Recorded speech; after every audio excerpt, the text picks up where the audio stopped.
Bonjour et bienvenue sur l'espace de la mécanique universelle.net, le site qui essaie de démontrer que l'humanité évolue progressivement vers son ultime perfection. Nous évoluons tous ensemble, nous sommes 8 milliards, et c'est le travail commun de tous les hommes qui ont composé et qui composeront encore l'humanité, ce que nous appelons l'humanité, depuis son origine. Alors son origine, on pourrait la faire partir à partir du moment de notre décalage génétique avec les autres primates, par exemple.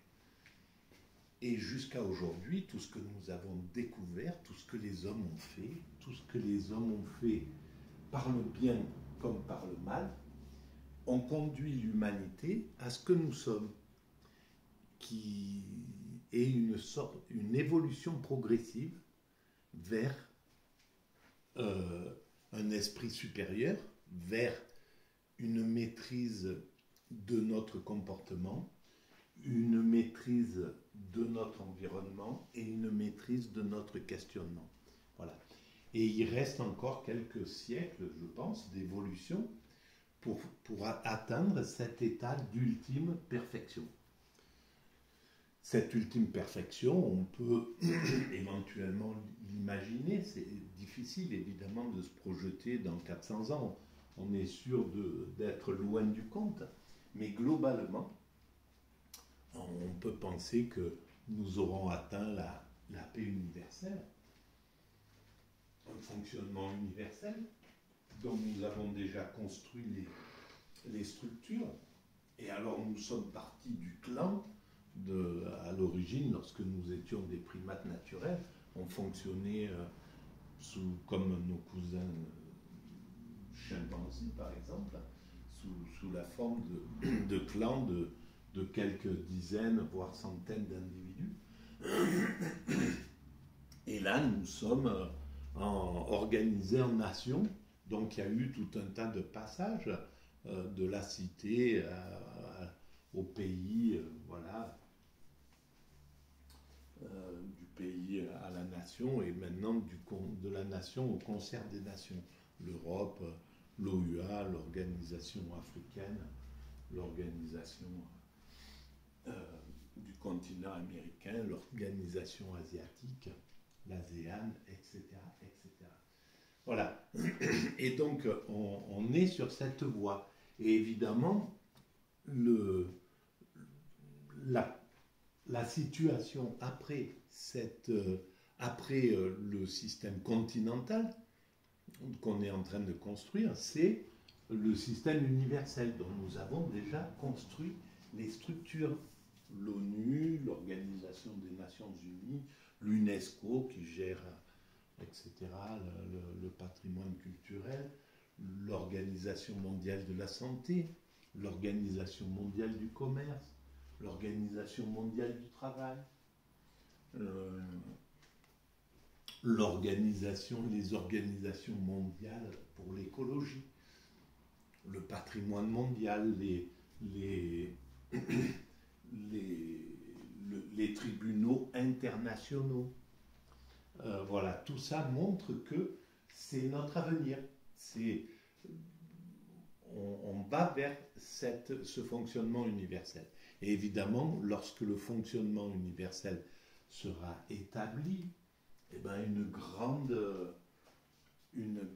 partie de la violence, de la guerre, de la destruction sera abolie. On fonctionnera de façon symbiotique, en entraide, etc. Voilà. Donc ça, c'est le chemin. Et chaque être humain qui apparaît sur cette planète construit, travaille, offre toute son existence à cette construction. Voilà. Et donc nous sommes tous égaux vis-à-vis de ça. Et il n'y a personne qui est supérieur, pas plus.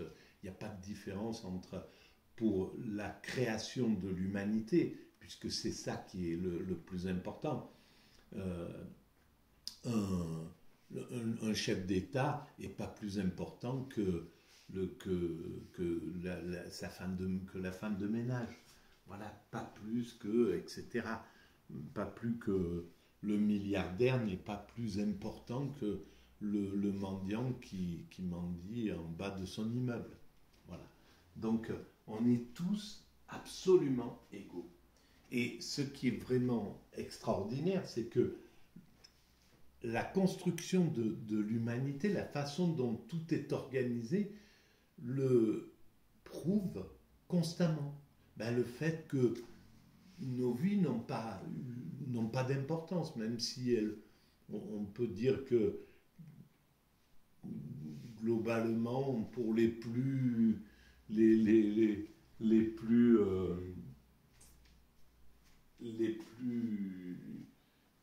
populaires vont durer quelques dizaines d'années, quelques centaines d'années, quelques milliers d'années. Voilà, un Platon, un Socrate, un Pythagore, on en parle, on est par rapport à leur création, 2 ou 3 000 ans après, ils sont encore là.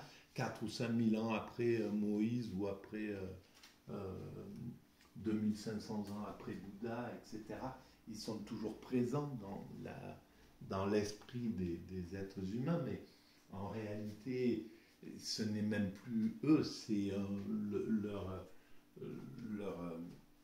leur créativité qui suit. Et puis, les êtres humains d'il y a 10 000 ans, ben, on ne les connaît pas. Et dans 10 000 ans, ben, voilà, ça sera la même chose. Donc, on voit qu'il y a une sorte, malgré tout, de futilité à croire qu'il y a des gens plus importants les uns que les autres.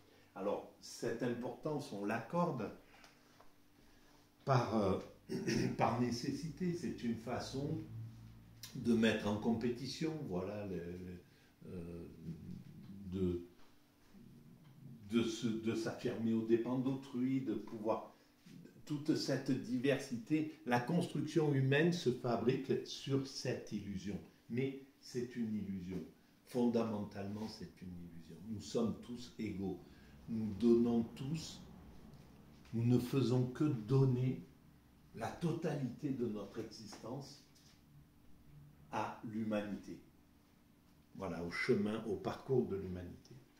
Voilà. Bon, bref, après cet intermède d'entrée, je continue un petit peu mes réflexions à partir de cet ouvrage. Alors, je le fais, je prends appui souvent sur des ouvrages que je rencontre. Celui-ci, je l'ai pris à la bibliothèque de l'université. Et donc, je lis, je découvre en même temps, et puis je digresse, voilà, je fais quelques digressions, j'essaie de préciser un peu le travail de la mécanique universelle, donc de préciser cette évolution de l'humanité vers sa perfection.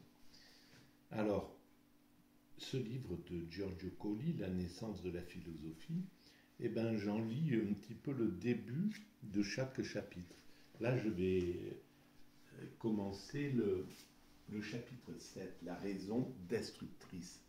Alors, ma pensée n'est pas une pensée classique de quelqu'un, d'un philosophe, par exemple, ou universitaire, qui aurait un grand bagage philosophique. Tout est très intuitif. La plupart du temps, j'oublie ce que j'ai pas accumulé de savoir. Mon esprit n'accumule pas de savoir comme un universitaire peut le faire, et puis après être un spécialiste de la philosophie de la Renaissance, de la philosophie antique, de Nietzsche, de Platon, ou que sais-je. Je ne fonctionne pas du tout comme ça, donc ça vaut le coup de vérifier derrière ce que je dis, parce que c'est pas... c'est intuitif, c'est des pensées intuitives. Alors parfois, il peut y avoir des erreurs. Donc voilà, c'est important d'avoir votre libre arbitre, votre esprit critique, et en plus de bien vérifier les choses. Voilà. Et d'autre part, ces propos émanent d'un état d'esprit apparemment. Mon psychisme fonctionnerait sous la forme de l'autisme Asperger, vraisemblablement. Je suis en train d'essayer de... J'ai fait quelques tests et ça fonctionnerait un petit peu comme ça.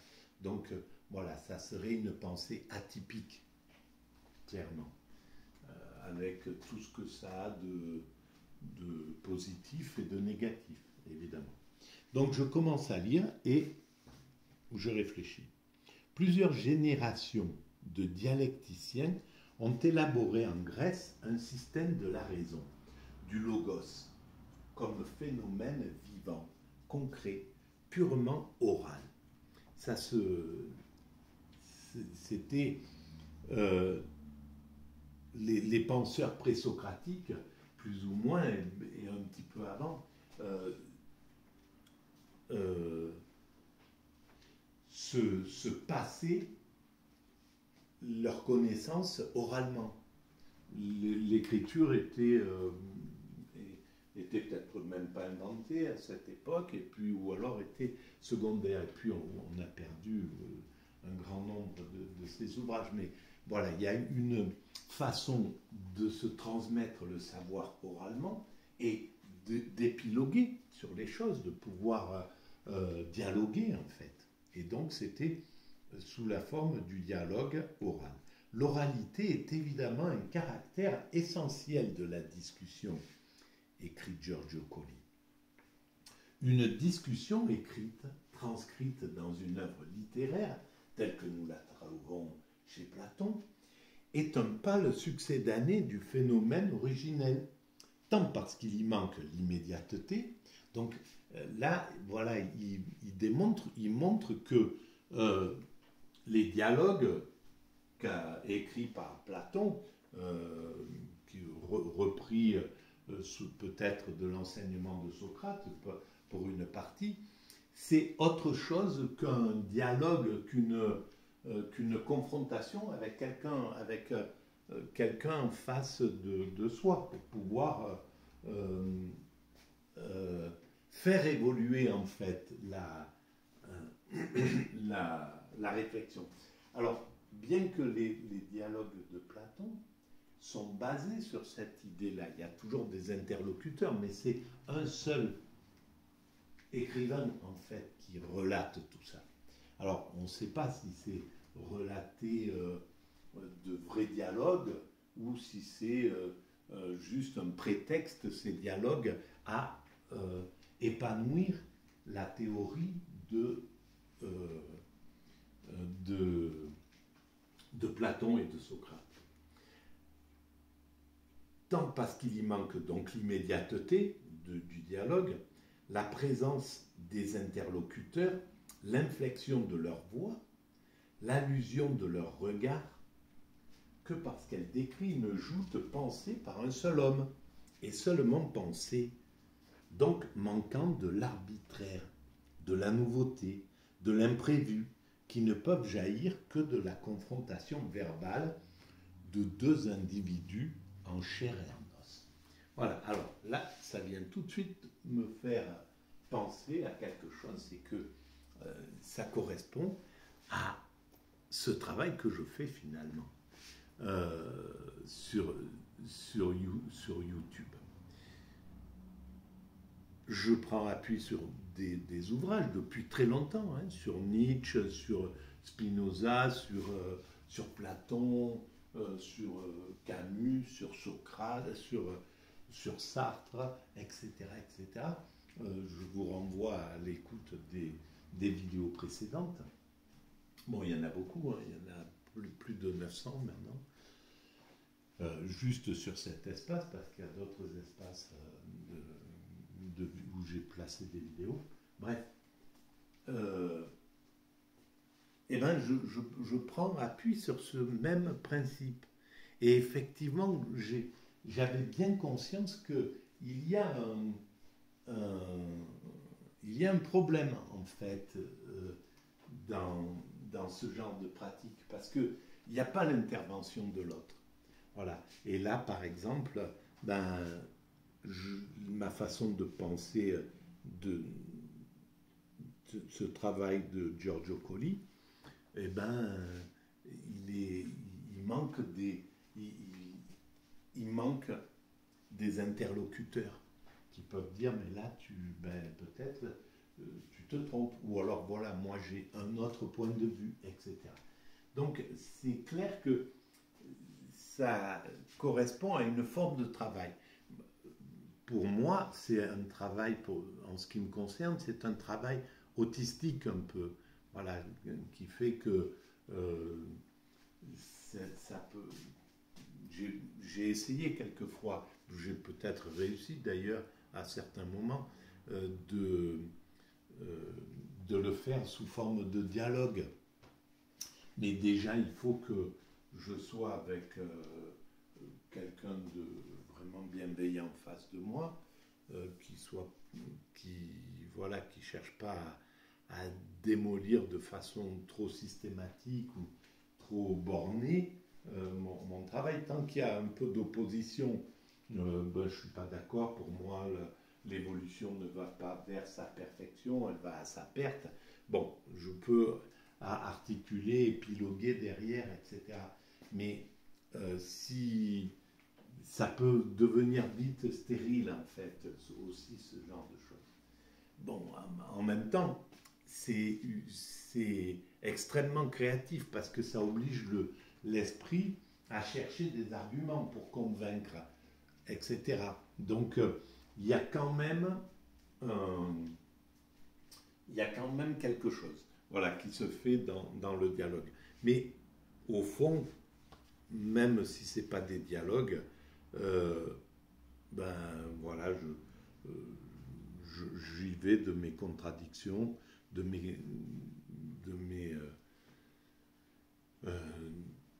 mes pensées, de ma façon de voir les choses quand je lis et quand je découvre en même temps ce que je suis en train de lire. Donc, voilà. Est-ce que je continue ? Mais ce système du logos ainsi élaboré est-il réellement un édifice ? Mis à part le fait qu'il est constitué par l'analyse des catégories abstraites et par le développement d'une logique déductive, c'est-à-dire par la formation des concepts les plus universaux auxquels peut parvenir la capacité abstractive de l'homme, et par la détermination des normes générales qui régulent le processus discursif des raisonnements humains, peut-il offrir en plus de tout ceci un contenu doctrinal et dogmatique de la raison, un véritable système constructif, un ensemble de propositions concrètes et qui s'impose à nous? La réponse est négative. Voilà. Mais je ne vais pas aller plus loin pour ce chapitre. Voilà. Donc, je réitère à chaque fois à la fin de mes vidéos, je devrais le faire à l'entrée d'ailleurs des vidéos, le fait que si vous pensez que ces propos, ces vidéos, ces pensées sont un peu, peuvent être intéressantes, vous pouvez mettre un pouce, vous abonner, mettre des commentaires et en parler autour de vous. Voilà, merci de votre écoute. Au revoir.